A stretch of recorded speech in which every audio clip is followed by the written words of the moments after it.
I've seen it, and I think it's an amazing film, The Awakening, with Rebecca Hall and Dominic West, and especially Imelda Staunton. She did a very good role because she was actually Vera Drake in Vera Drake.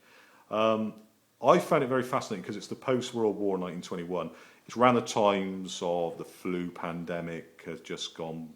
There'd been the war and the loss of life, and it opens with this seance. Do you want to explain a little bit what was behind? I mean, what I want to check with you is there was two writers with this, wasn't there? Yeah. Who were the two? It was yourself and Nick Murphy, who was the director. Okay.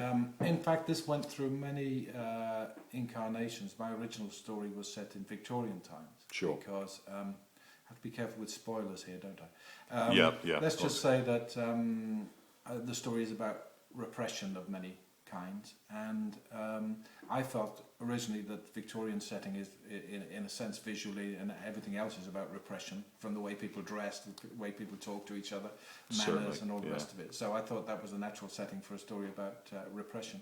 And of course, ghosts are always, to a certain extent, about memory, bad memory, trauma, and about people's wounds being kind of exposed and dealt with. I always think that ghost stories are not so much about the ghost. I'm never that interested in the ghost story as much as the person that sees the ghost and what's going to happen when they see it, and what. It's a lot of the psychology behind, you would say. Why someone sees the ghost? Why do they need to see the ghost? That's what I'm really interested in, and then how they react to that, whether they react skeptically or not. I mean, my feeling is that the story's much more interested if they react skeptically, because that's what I would do. Sure. If I saw someone now in the corner of the room over there, I wouldn't say, "Oh, that's a ghost over there," and that great. I would say, "Hang on, did I see something? And am I going crazy? And what's wrong with my eyeballs?" Or all those many things before I accept it. And I think most people would be reluctant to accept the reality of those things. So, and I think also, at the same time, that is what makes for a nice kind of frisson cinematically. If people, funnily enough, in a ghost story, what I understand a ghost story, if people accept ghosts, I think, funnily enough, it's not a ghost story. It's a fantasy. If you think of something like Blythe Spirit or Randall and Hopkirk, the ghost is not kind of, well, it is kind of doubted, but I mean, it doesn't subvert anything. It doesn't make people uncomfortable or disturbed.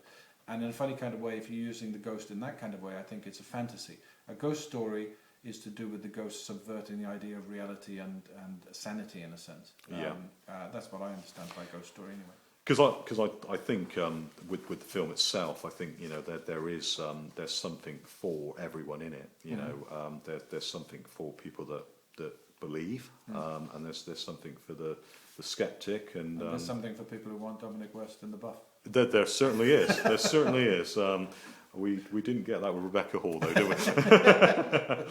I was looking at that. But if ever you're looking for another story of a ghost hunter, and you want to put me in for the cast with Rebecca Hall, then you can certainly can. But I think what I found really good as well, I don't want to give anything away on this, is again, it reminded me a little bit of Afterlife. And for those people that saw Afterlife, I think, I could see straight away almost your writing coming through on this. Now, I think in a way the character is both. I mean, I don't think it's giving any spoiler away, because I think it's virtually implicit in the promise of the first scene that you meet a skeptical ghostbuster, in a sense. That you've got another 90 minutes of film to watch. You know that something is going to change about that person's skepticism. Right? You know that journey it's going to be on. So in a sense, she has aspects of Alison and she has aspects of Robert in the same character. Definitely. So that's the kind of conflict within the character, rather than using two characters in a simplistic way. The other thing I would say as well is the whole time that was the period that it was filmed, and the scenes in it. I mean, it's just amazing. Would you Oh, actually? I didn't answer your question about the writing of it, did I? No. Sorry. Just to realise that I didn't answer that. Yeah, what happened was I started writing it in the Victorian period, and we went through lots of discussion with the producers and that kind of thing. And then I think it reached the stage where it went out to directors, and then Nick Murphy is a director that won a BAFTA for a film called Occupation, which was about the war in Iraq, which was very well received.